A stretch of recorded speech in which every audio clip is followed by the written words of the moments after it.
Buenas tardes a todos, ya se lo di a algunos, pero ahora lo hago formalmente en nombre del Club del Progreso.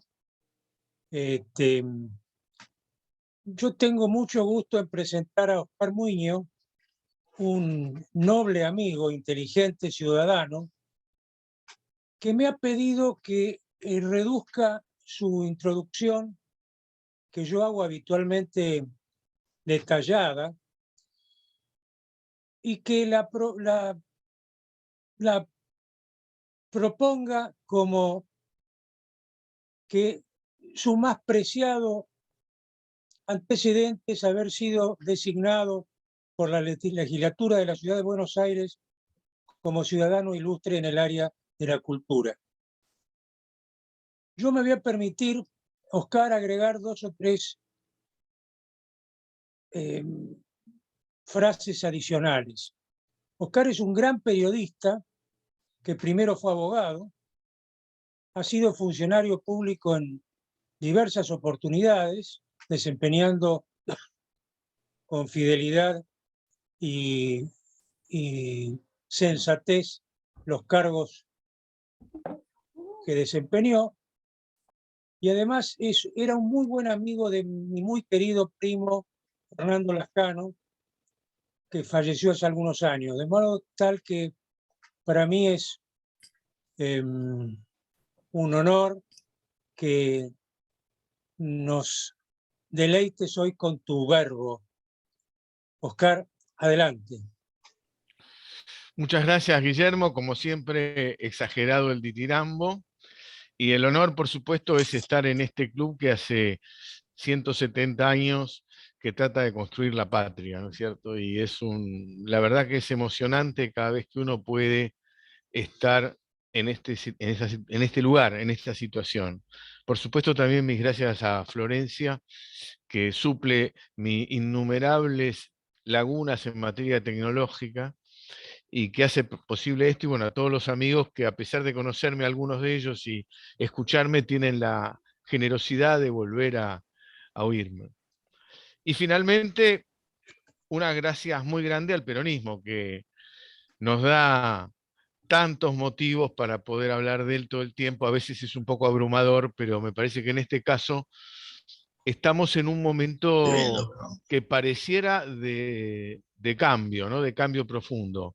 Ustedes saben que en ciencia política, en sociología política, se habla de partidos hegemónicos, que son los partidos que ganan siempre, y después están los partidos dominantes que pueden no ganar, pero ganan casi siempre, ¿no? Los hegemónicos era el PRI, el Partido Comunista de Europa Oriental, y los dominantes eran partidos como el socialismo sueco, que ganaba casi todas las elecciones, o la democracia cristiana italiana, que no sacaba la mayoría, pero siempre hizo gobierno durante décadas. Lo mismo con los países, ¿no? El hegemón es el país dominante, es la España del siglo XVI, la Francia en el siglo de Luis XIV, después Inglaterra, luego Estados Unidos. Bueno, en Oriente, por supuesto, China, a veces Persia, pero en la Argentina está claro que el mayor hegemón de la historia política del siglo XX y lo que va del XXI ha sido el peronismo.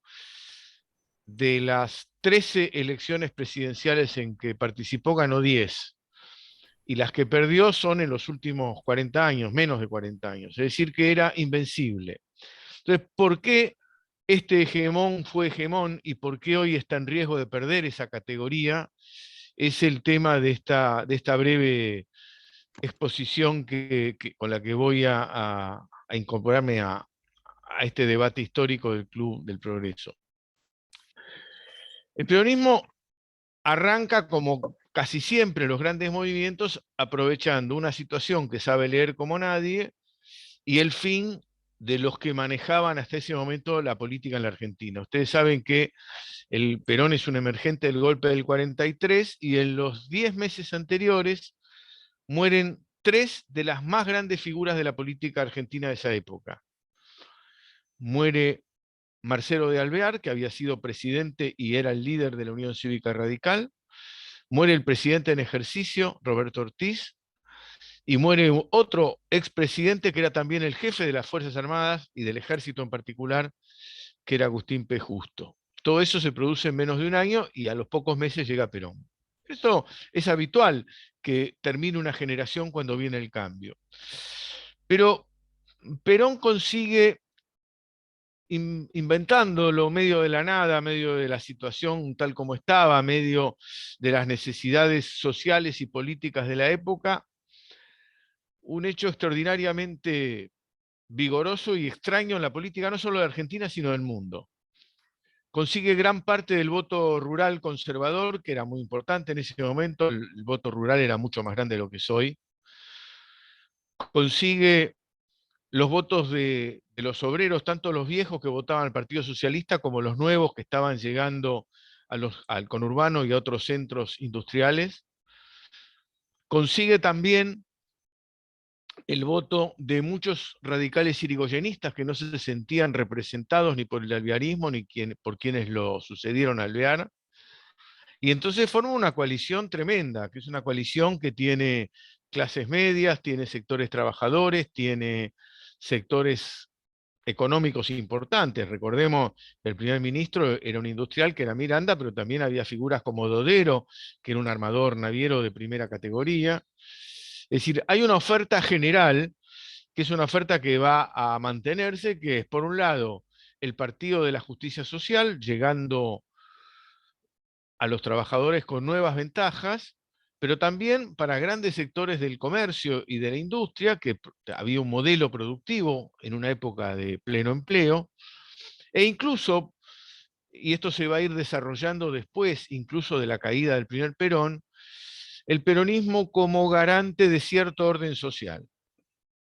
Entonces el peronismo tenía esta condición de invulnerabilidad, ganó todos los comicios entre el 46 y el 55, podía perder algún municipio, alguna provincia que tal vez perdió en el 46 fue intervenida inmediatamente, es decir que era un partido que gobernaba en la nación, en todas las provincias y en la mayoría de los grandes municipios. Así arranca este hegemón que luego de la expulsión de Perón por el golpe del 55 va a tener otro episodio sorprendente, ¿no? Otro episodio sorprendente que es desde la proscripción política, el voto en blanco que se mantiene durante 18 años prácticamente, lo cual es un ejemplo de fidelidad de voto con muy pocos antecedentes en la historia política del mundo, no solo de la Argentina. Entonces parecía que este sector era invencible. Cuando vuelve Perón en el 73 vuelve a ganar, vuelven a ganar la casi totalidad de las provincias, de los distritos, y parecía que esto que se daba en la política también tenía un correlato entre sectores empresarios. Recordemos que tanto en su primera década como en la vuelta del 73 tenía la CGE y otras fuerzas económicas que estaban atrás, la CGT rotunda y masivamente atrás, y un voto establecido en prácticamente todos los sectores del país. Ahora, esta hegemonía que parecía invencible, la gran pregunta era qué pasaba con la muerte de Perón. Y muerto Perón, gobernó su esposa, tuvo una etapa de un gobierno, la verdad, que en menos de 3 años se sucedieron 4 presidencias, recordemos, el propio Cámpora, echado, Lastiri, luego Perón y luego Isabel. El peronismo es derrocado, y cuando vuelve, se llevan la sorpresa del siglo. El peronismo pensaba que esa invencibilidad iba a ser eterna. Pierde en el 83 con Alfonsín, como ustedes saben, vuelve a perder en el 85, pero en el 85 se da una situación muy curiosa que me permito recordar.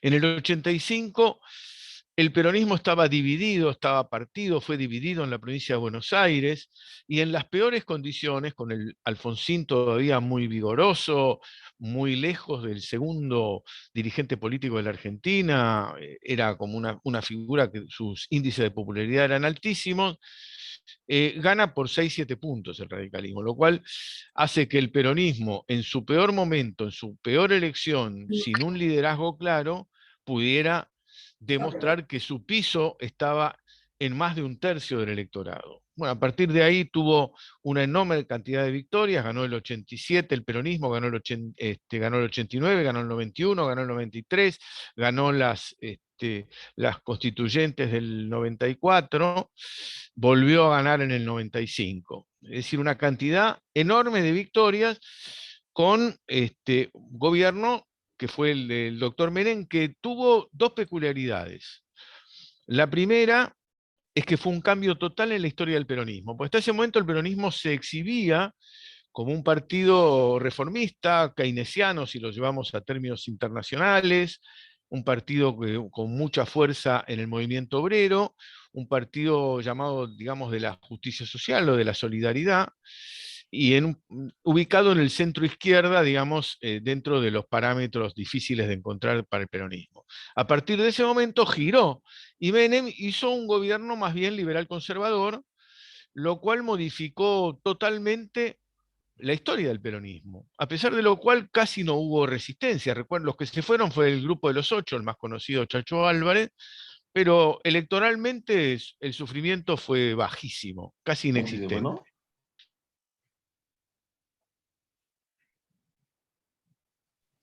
Oscar, se silenció.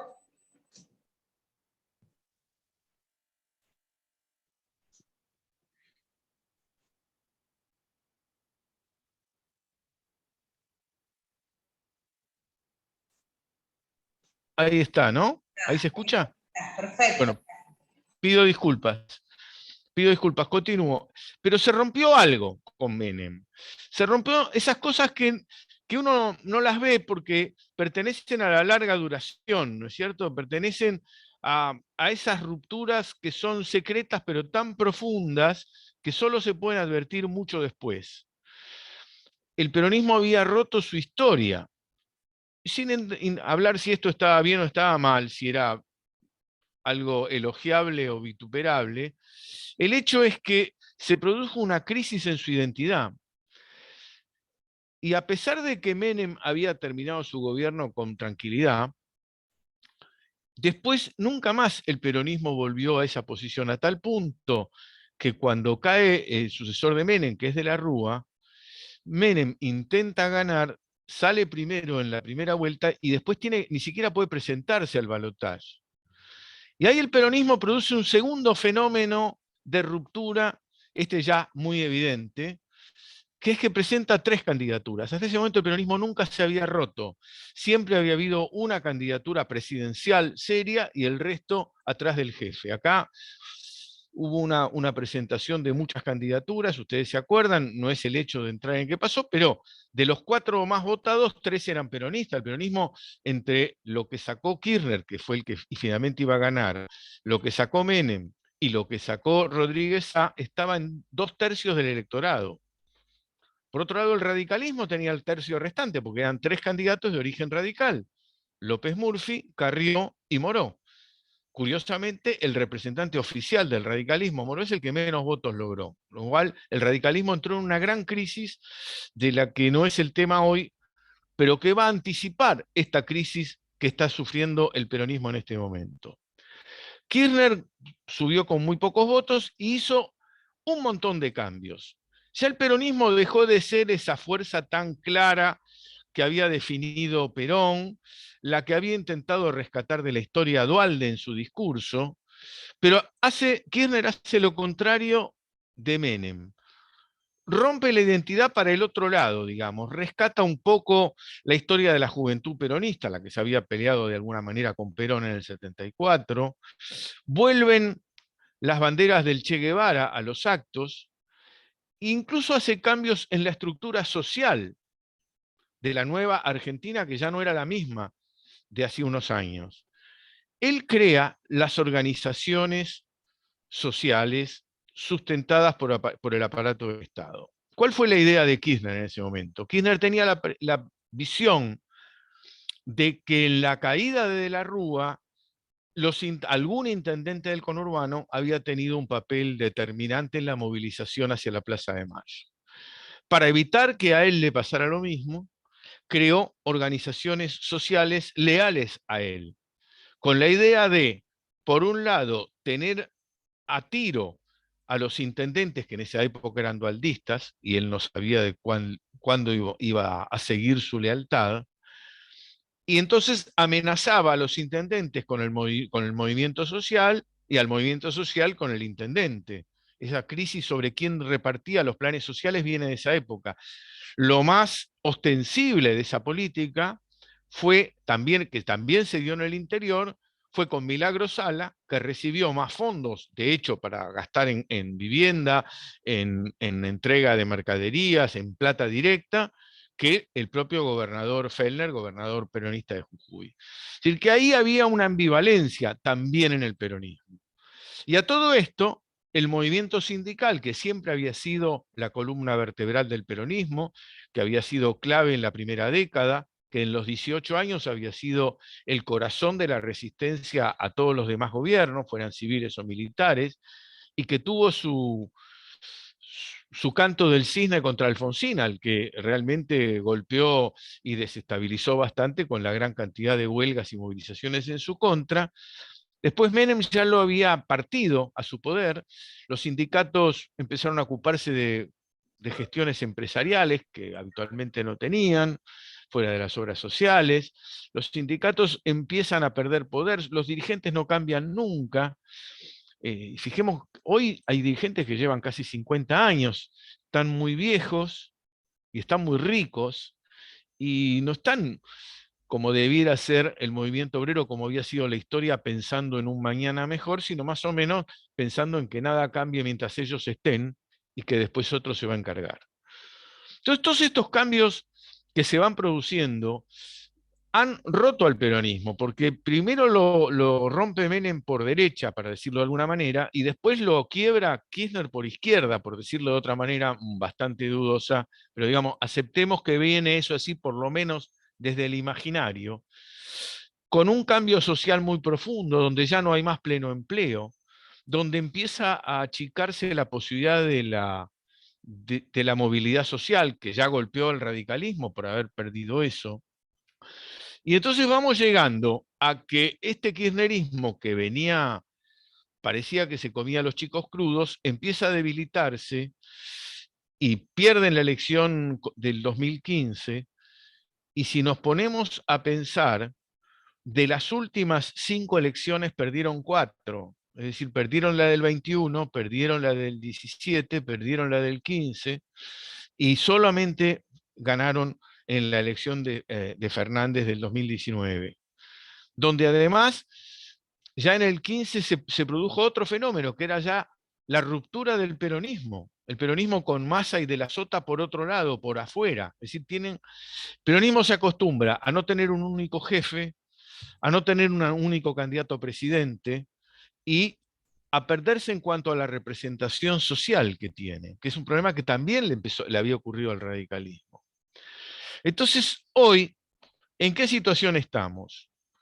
Hoy estamos en un peronismo que está perdiendo más elecciones de las que ha ganado, con un muy mal resultado el año pasado, por ejemplo, el más bajo desde que está en el gobierno, el más bajo de un peronismo en el gobierno, digamos. La gobernabilidad tampoco está asegurada, la calidad de la gestión técnica es pobre, no puede controlar la calle, cosa que ya viene de antes. Recordemos que en época del conflicto con el campo, los actos en favor del campo y de la oposición fueron más grandes que los del kirchnerismo, y luego hubo esas gigantescas marchas contra Cristina, como las del 8N, etcétera, que le produjeron al peronismo una ruptura en su propio imaginario, que era la pérdida de la calle. La única vez que el peronismo había perdido la calle desde el año 46 fue en la campaña del 83 con Alfonsín, pero en general el peronismo no pierde la calle.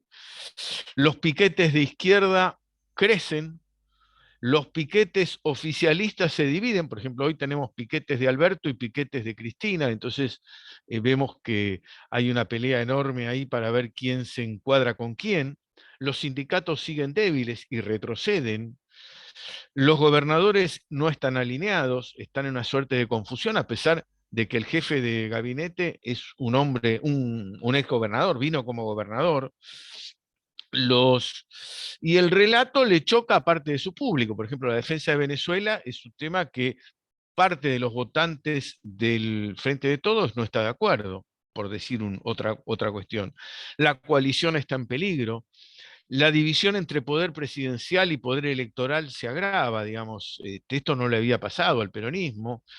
Los 3 candidatos peronistas que habían perdido elecciones no eran jefes, no lo era Scioli, que pierde con Macri, no lo era Luder, que pierde con Alfonsín, y lo era en parte Duhalde, pero tampoco era un jefe indiscutido dentro del peronismo. Entonces, el peronismo ya no tiene un liderazgo hace tiempo, fuera del de Cristina, que es muy fuerte, pero no es aceptado por la totalidad del peronismo. Los trabajadores formales y la clase obrera estructurada bajan en cantidad, y de los que quedan, la relación con el peronismo es distante. Muchos de estos sectores, según todas las encuestas, no están votando al candidato del peronismo. No puede resolver el peronismo el tema del empleo, que es una de sus banderas históricas, tampoco puede resolver el tema de la pobreza. El modelo productivo está en duda, no se sabe cuál es en este marco, y la representación social que tiene va a depender de un modelo productivo que tampoco sabemos cuál es.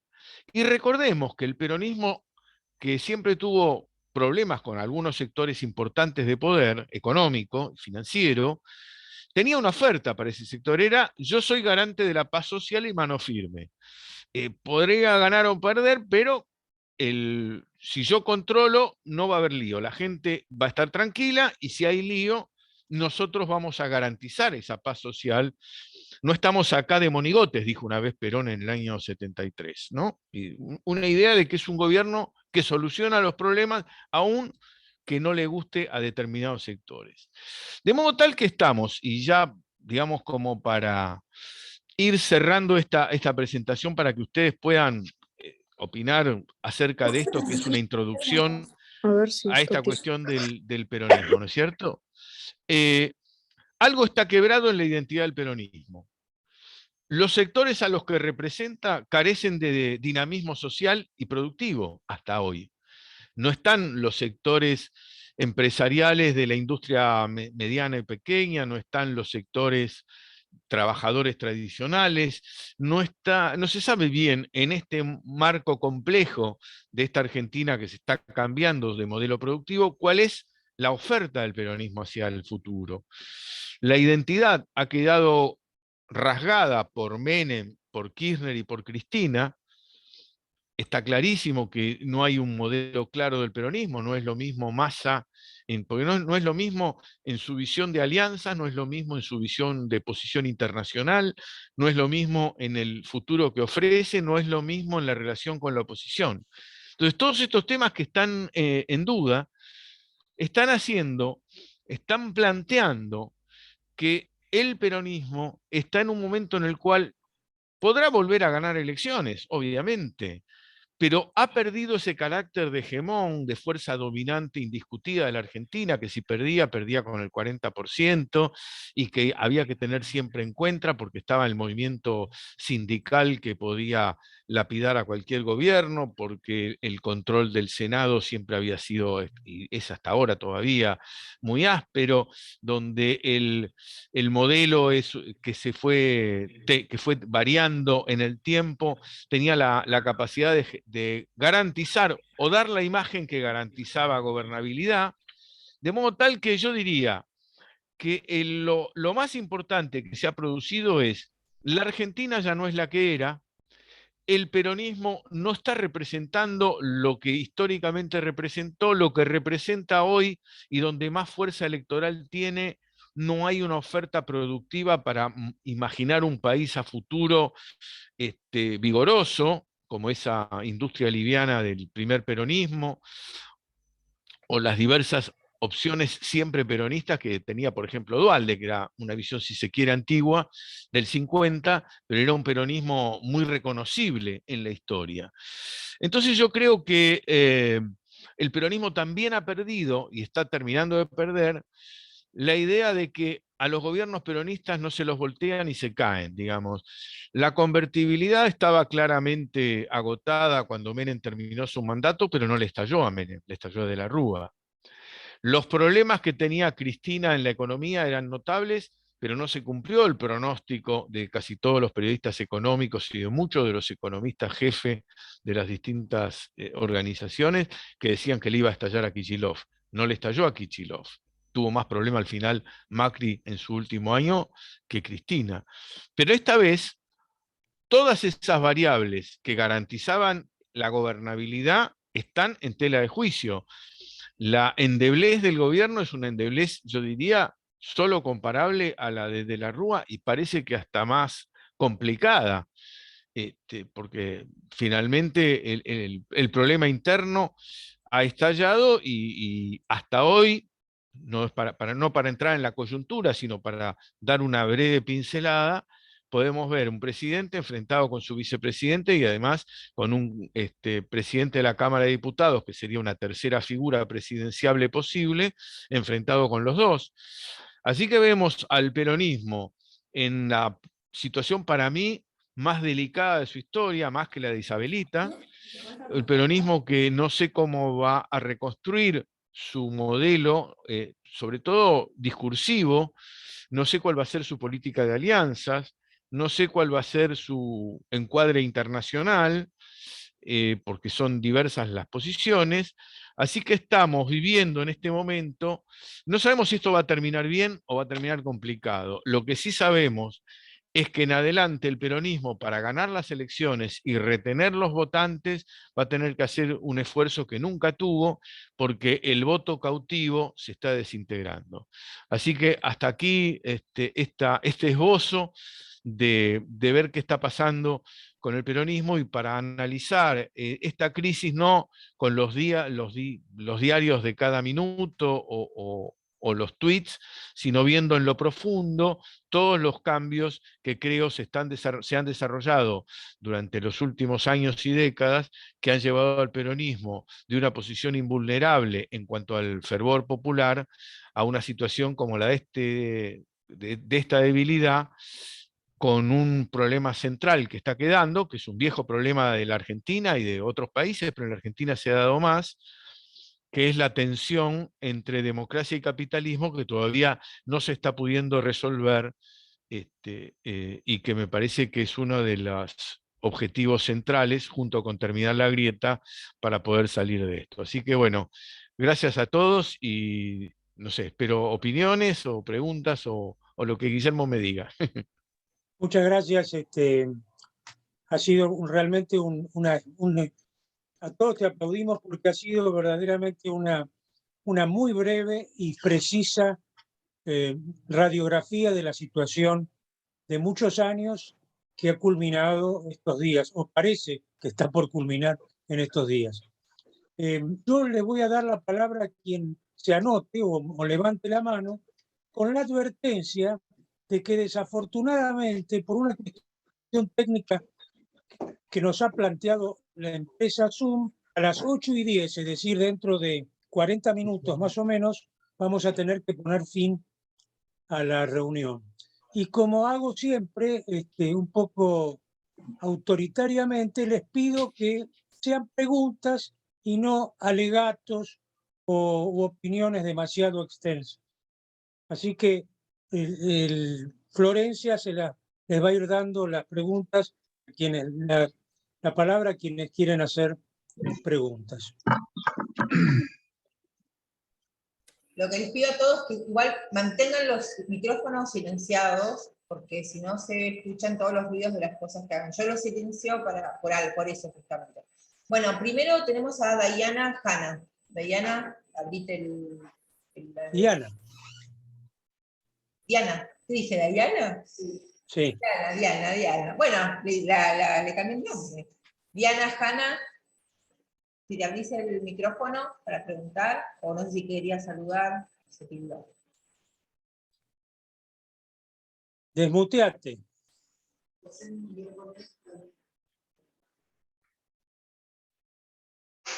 No, está como entrecortado. Bueno, pasamos porque si no se... Damián Toschi. Damián. Hola, ¿qué tal? Gracias a todos. Estoy acá. Gracias, Oscar, te escuché con atención. Pregunta desde La Plata. Y Oscar dijo, el peronismo está en una crisis de identidad. Y el peronismo siempre se estructuró en función de triunfos electorales que determinaron su identidad.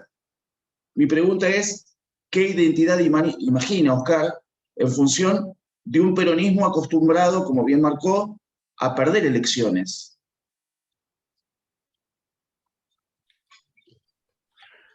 ¿Contesto ahora? Sí, dale, dale. Creo que eso es lo que está en juego también, digamos, cuando se está jugando el poder, no se juega nada más que la lucha de facciones y personalidades. También se juega la orientación, y da la sensación que los tres actores que yo mencioné último, Cristina, Alberto y Massa, tienen visiones distintas, digamos.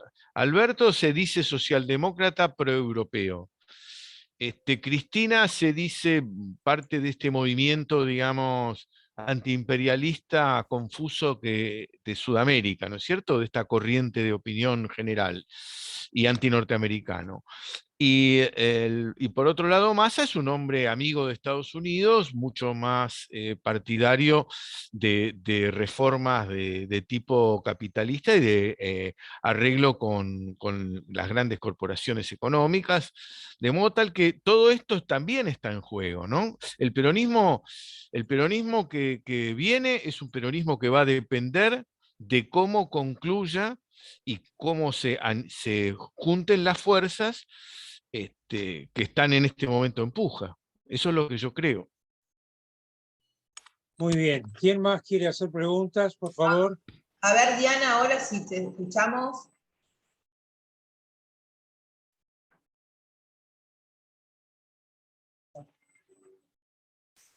Bueno. El que cerraste. Sí, perdón. José Miguel Bonet había levantado la mano antes.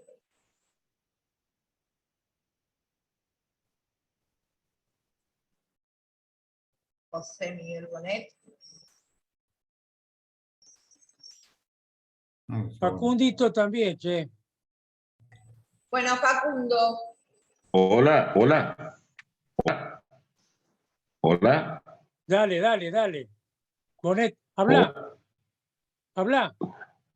Hola, Sí, Te se escucha. escuchamos. Metele.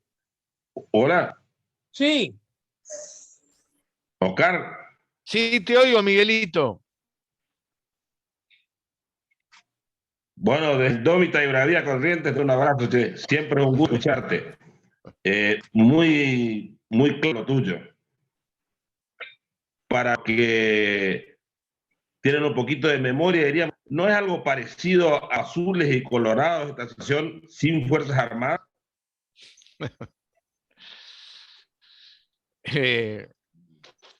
No lo sé porque Azules y Colorados, digamos, definían también proyectos políticos por detrás, ¿no? Pero eran fuerzas militares que necesitaban alianzas políticas a las que después debían subordinarse de alguna manera.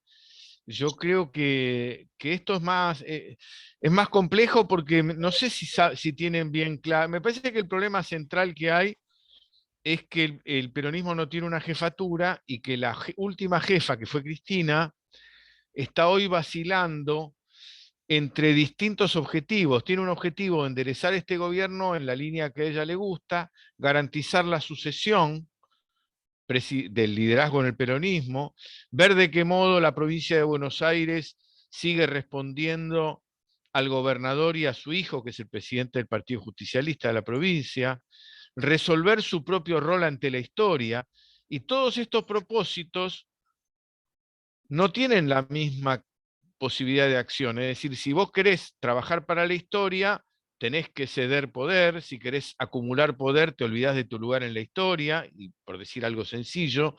Y me parece que el problema central que ellos tienen es que no saben exactamente, no hay acuerdo en el peronismo de hoy hacia dónde marchar. Facundo.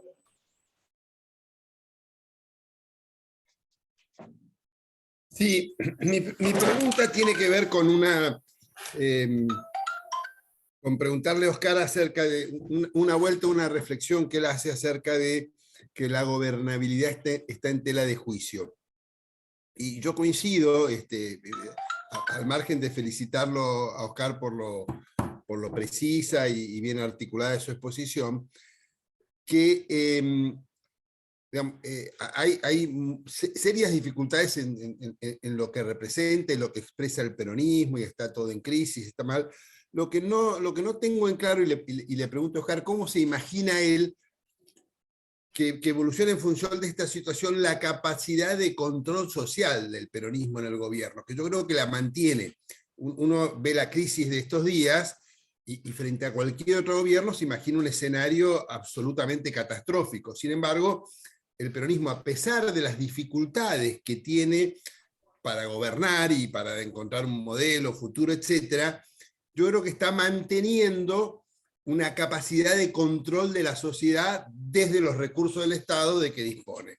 Entonces la pregunta concreta es, ¿cómo ves, Oscar, la posibilidad de que eso se extienda en el tiempo? ¿Cómo evalúas la capacidad de control social del peronismo, de la conflictividad argentina, que hoy está demostrando tenerla?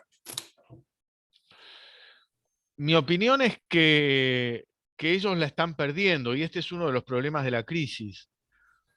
Yo nunca vi los actos de unidad piquetera, que son los piquetes digamos, antiperonistas, si querés, o de izquierda clara, tan grandes como los que vi este año.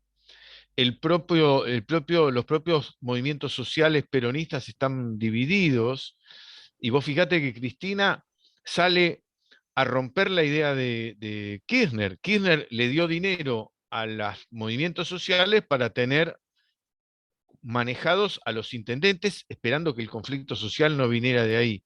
Y Cristina acaba de reclamar la devolución de los dineros que se llevan, sobre todo el movimiento Evita, digamos, y algunas otras fuerzas, porque no juegan ahí, y devolver ese dinero a los intendentes. Es decir, tratar de reconstruir el sistema de poder peronista en el Estado, que yo creo que ya está irremediablemente dañado. No me alegro de eso. Me parece que hay lugares donde los movimientos sociales pesan más, hay lugares donde el delito pesa más, y me parece que hoy el control social que hay de los diversos sectores políticos, no solo del peronismo, sobre la base insatisfecha de un pueblo que está muy pobre, digamos, va decayendo, porque eso se va a mantener en la medida que la gente tenga expectativa de que en algún momento va a salir de la pobreza y de que su futuro o el de sus hijos va a ser mejor. Al ir perdiéndose esto, me da la sensación que la capacidad de control social, si bien no desaparece, en ese sentido estoy de acuerdo con vos, retiene una parte del control social, pero retiene una parte, se le va esfumando el control social. Ya el peronismo, yo creo que cuando este gobierno termine, ojalá que sea dentro de los límites que tiene previsto la Constitución que dure, a fines del 2023, ojalá que podamos ver que el control social, que la Argentina se ha amigado a sí misma y que cada sector encuentra un objetivo en que a la Argentina le vaya bien, porque cada uno va a ser parte y va a recibir parte de esos frutos. Pero me parece que esto no está pintando para venir por ahí. Creo que hay una complejidad, y que esta complejidad es que el control social del peronismo no es el que era, aunque sigue existiendo, por supuesto, pero en menor medida, y creo que lo va a seguir perdiendo. Daniel Larriqueta.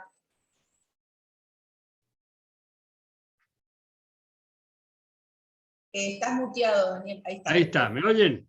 Sí, perfecto. Bueno, gracias, Oscar, por la minuciosa y completa exposición, pero es tan completa que yo no me animo a proponer una idea simple, acaso simplista, pero que te la propongo para que en todo caso la pensemos. Y es pensar que el peronismo es el partido de la industrialización en la Argentina.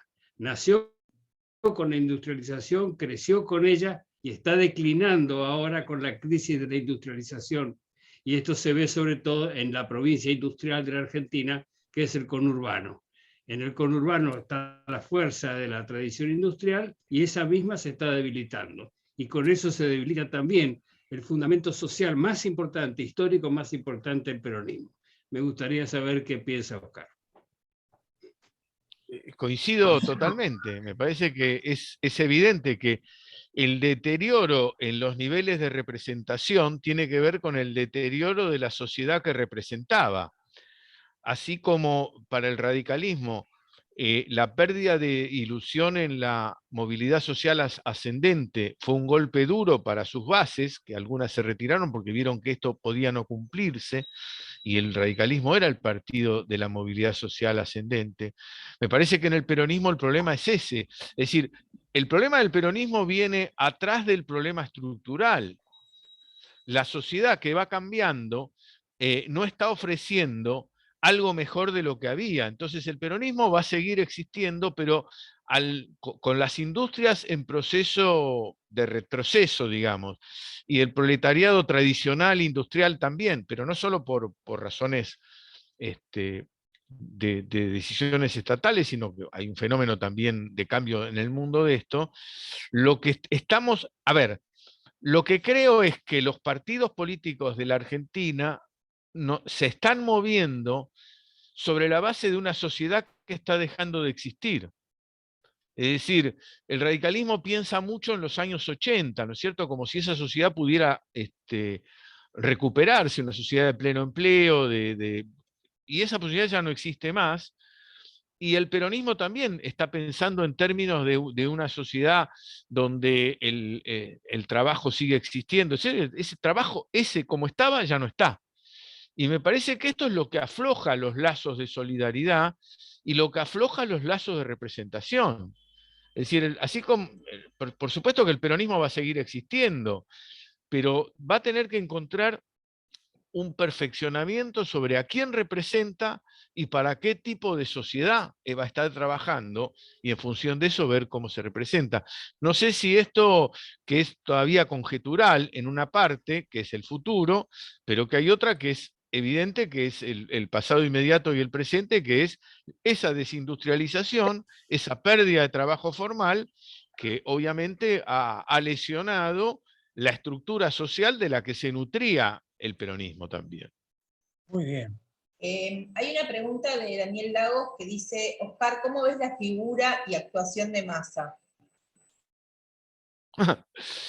Bueno, Massa parece que tiene una habilidad extraordinaria para desconcertar a propios extraños desde que entró en política, ¿no? Uno nunca sabe para qué lado va a andar. Yo creo que él tiene un propósito que es la presidencia de la República. Ese propósito es con el peronismo o no. Me parece que él quiere que sea con el peronismo, pero el propósito supera al peronismo. Y creo que él está intentando armar una especie de PAC junto con Máximo Kirchner para construir en acuerdo y caminar en acuerdo, que la verdad que a mí me llama la atención, es porque pareciera que sus proyectos son distintos, pero están actuando juntos hace bastante, y yo creo que él busca la presidencia de la República, y en este momento lo veo que los medios que él influye están muy enojados y están más antioficialismo, considerando oficialismo tanto a Cristina como a Alberto, que cualquier otro sector político de la oposición, ¿no? Mario Luis Espada quiere hacer una pregunta. Bueno, felicitaciones, Oscar, y felicitaciones al club por esta tertulia tan rica. Y felicitaciones a Oscar por poder decir tanto en tan poco tiempo. Yo, me parece importante preguntarte si vos no ves una situación crítica, grave, en este momento que asemeja en mucho a la crisis del 2001, aunque no explicitada, fundamentalmente porque los movimientos de entonces y los de ahora tenían objetivos primarios contradictorios. Aquel buscaba el desalojo del poder y la sustitución. Y estos defienden lo que de una u otra forma son parte. Yo veo muchas dificultades en la representación política, o sea, en nuestra actividad en las actuales circunstancias. Allí, por supuesto, yo vivo a 500 kilómetros.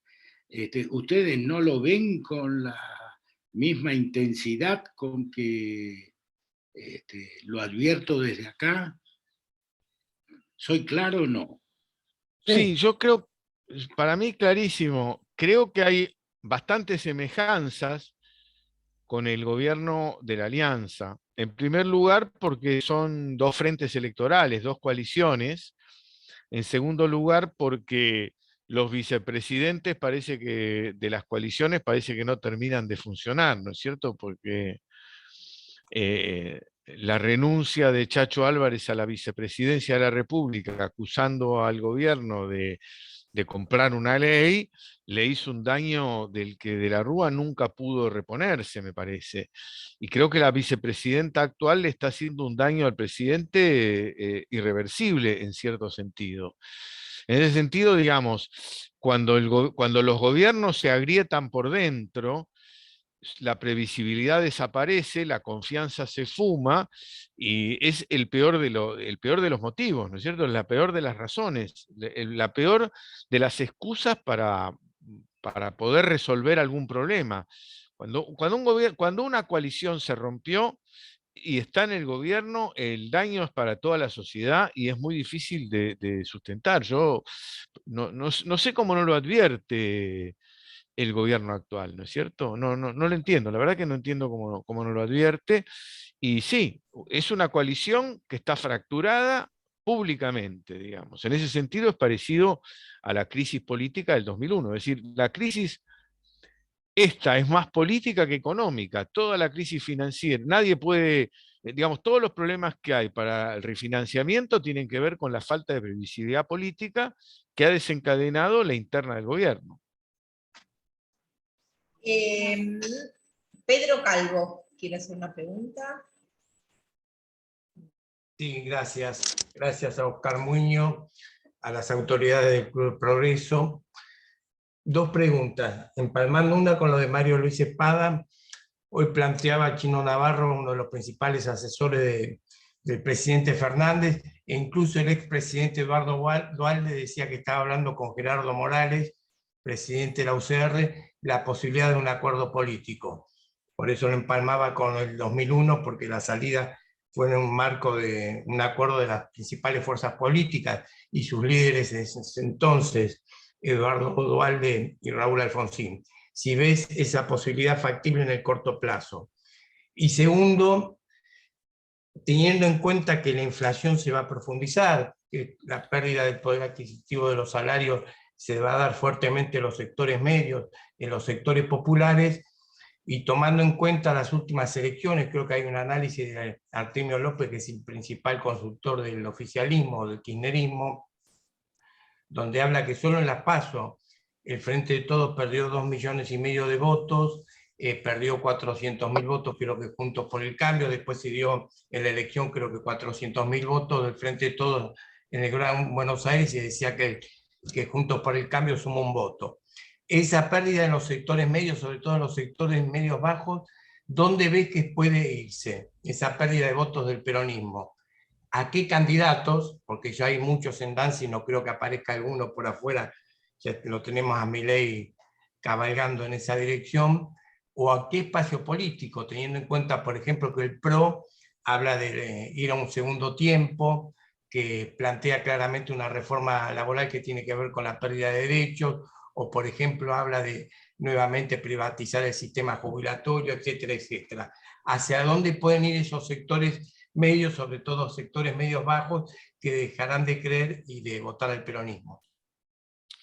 Creo que el grave problema que hoy tiene el sistema político es que al no solucionar los problemas de las mayorías argentinas, está en crisis y está puesto en tela de juicio la calidad de la gestión política, ¿no es cierto? Entonces, la gente está desconfiando de la política, y a pesar de que el sistema institucional argentino ha demostrado una fortaleza extraordinaria, porque todas las crisis que hemos tenido en otros años, con muchísimo menos hubiera habido golpes militares, esto lo debemos a Alfonsín, me parece que estableció la regla de que nunca más iba a haber un golpe militar, por lo menos por 100 años, ha tenido gran éxito en eso, pero el fracaso, digamos, el éxito ha sido institucional, pero no ha mejorado la condición de vida de la mayoría de las personas.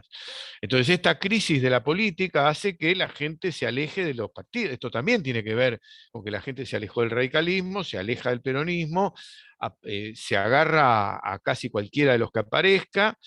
Creo que al final reina cierta racionalidad popular. Yo creo que, por ejemplo, el caso de Milei es un caso de estrella fugaz, no creo que saque 2 dígitos en la elección del año que viene, y me parece que ya las encuestas están demostrando una fuerte caída, pero el problema no es Milei, ni ningún otro nombre que aparezca, el problema es que la política actual de la Argentina está siendo incapaz de dar soluciones, y entonces la gente empieza a decirse y a preguntarse, che, ¿qué política buscamos? Por suerte todavía está dentro de la democracia, pero esto no está garantizado para siempre. Si seguimos fracasando, desde el Estado, desde la actividad privada, que tampoco tiene éxitos, digamos, ¿no? Y no solo por los errores estatales. Entonces la dirigencia argentina en su conjunto está fallando, la política, la económica, la sindical, y entonces esa dirigencia que no encuentra un camino para armar esto, yo creo que el único camino posible es el camino de un acuerdo profundo, digamos.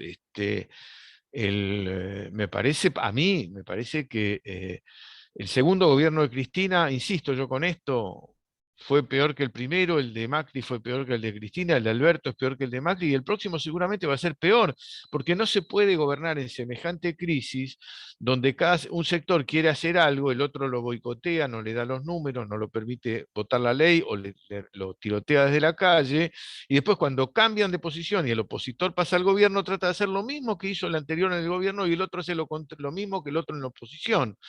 Entonces así eso no veo qué solución pueda tener. La única manera de frenar el descrédito es empezar a lograr éxitos que sean visibles para la gente y ejemplaridades de la conducción yo diría del conjunto de la dirigencia argentina, pero en el caso de la política me parece más importante. Pero aun cuando quien gobernara tuviera las mejores intenciones, yo creo que no sería posible para una fuerza gobernar con posibilidades hoy. Yo creo que hay que hacer acuerdos sobre 5 o 10 cosas, sobre esas avanzar hasta donde se pueda, y a partir de ahí represtigiar la política y bueno, que la competencia electoral continúe, pero si no va a ser todo muy complicado, porque el problema, vos fíjate que lo que sale no es que aparecen grandes figuras, aparecen personas que de repente creen que se pueden vender a los niños, los órganos, los brazos, es una cosa rara, digamos. Es muy feo que eso aparezca, y al mismo tiempo es muy demostrativo que pueda aparecer personas que hasta dicen eso, porque la gente está desconfiando y está desdichada en su vida real, ¿no es cierto? Me parece que este es el punto. La búsqueda de acuerdos es central. Me parece que todavía no la hemos encontrado, porque eso se encontró en las salidas después de gobiernos militares, que fueron en los 60 la Asamblea de la Civilidad, en los 70 la Hora del Pueblo y en los 80 la multipartidaria. En esos casos los partidos se juntaron. No veo por qué acá no nos juntamos en situaciones institucionales mejores, pero socioeconómicos muchísimo peores. Guille, si querés, podemos ir cerrando. Vos si querés hacer alguna pregunta o algo. Yo querría hacerte una pregunta, Oscar, que acabas de mencionar en realidad. ¿De qué modo te imaginás vos que se puede lograr algún tipo de acuerdo mínimo entre los sectores tan enfrentados del oficialismo y las oposiciones? Yo creo que el modelo es el Club del Progreso de 1852. Es decir, cuando los mitristas, los urquicistas y los rosistas se juntaron para definir un modelo de país que, a pesar de que se agarraron a tiros más de una vez, a pesar de que se enfrentaron duramente, hubo acuerdos básicos sobre el modelo de país a realizarse, y eso nos llevó a 70, 80 años de un crecimiento con problemas, por supuesto, con errores, con todo, pero un crecimiento extraordinario. Es tolerar al otro, escuchar al otro, llegar a un acuerdo, y sobre todo, me parece que el problema es la previsibilidad. Yo el otro día escribía, le decía a un amigo, que para mí la cuestión no es cómo se cree la seguridad jurídica que planteamos a veces los abogados, que el tema es la previsibilidad. Es decir, seguridad jurídica, en mi ejemplo, ¿no? En la República Popular China, que recibió tantas inversiones norteamericanas y europeas, seguridad jurídica de los tribunales chinos manejados por el PC, no veo que haya ninguna. Lo que hay es previsibilidad de que el PC no va a violentar los acuerdos que hicieron con las empresas. Entonces, si nosotros llegamos a acuerdos de decir, bueno, lo que el Estado vaya decidiendo en cada caso será respetado por los sucesores, mirá, una sola norma, ¿viste? Será respetado por los sucesores, y entonces todos los candidatos a sucesores firman eso, y con convicción, y no se vuelve atrás cada vez que llega un gobierno, empezamos a poner las bases. Y sobre los temas, yo creo que el tema es el tema de lo posible, ¿no? Vos sabés que permitime una pequeña referencia, la enorme diferencia que hubo al entrar en Irak con Bush padre y con Bush hijo. Bush padre en realidad no entró a Irak, recuperó Kuwait y se quedó en la puerta. Entonces le preguntaron por qué no entra, y lo voltea a Saddam y dijo, porque nuestra coalición lo principal es mantener la coalición. Entonces, para mantener la coalición voy a hacer la misión que pueda sostenerse. Y cuando llegó Bush hijo, hizo lo contrario. No logró el acuerdo de Naciones Unidas, ni de ninguno de los grandes países, y dijo, lo que me importa es la misión, los que quieran acompañarme, que me acompañen, y produjeron el desastre que produjeron en Irak. Yo creo que acá el tema es la coalición, y la coalición son las fuerzas políticas argentinas con representación parlamentaria en su mayor extensión posible. Y creo que si eso no existe, vamos a andar a los tumbos hasta que en algún momento, si no es por patriotismo, sea por necesidad y se llegue al acuerdo. Bueno, muchas gracias, Oscar, no solamente por esta respuesta alentadora en algunos aspectos y demoledora en otros, pero sobre todo por la claridad de tu exposición, por las preguntas inteligentes y las respuestas inteligentes que se hicieron durante el programa, y el programa es Zoom. Me despido de todos y especialmente de vos, mi querido amigo Oscar. Un abrazo y muchas gracias por una atención muy linda, una reunión muy grande y muy provechosa. Gracias a todos, gracias a vos, Guillermo, al Club del Progreso y a todos los amigos y conocidos que están en este momento. Chau, y muy gentiles por las preguntas. Gracias, Oscar. Que tengan buenas noches. Gracias. Chau a todos. Gracias, Flor. Chau, chau. Hasta luego. Gracias, Oscar. Gracias, Diana. Un beso enorme. Es tan claro la exposición que, bueno, nos desasnás.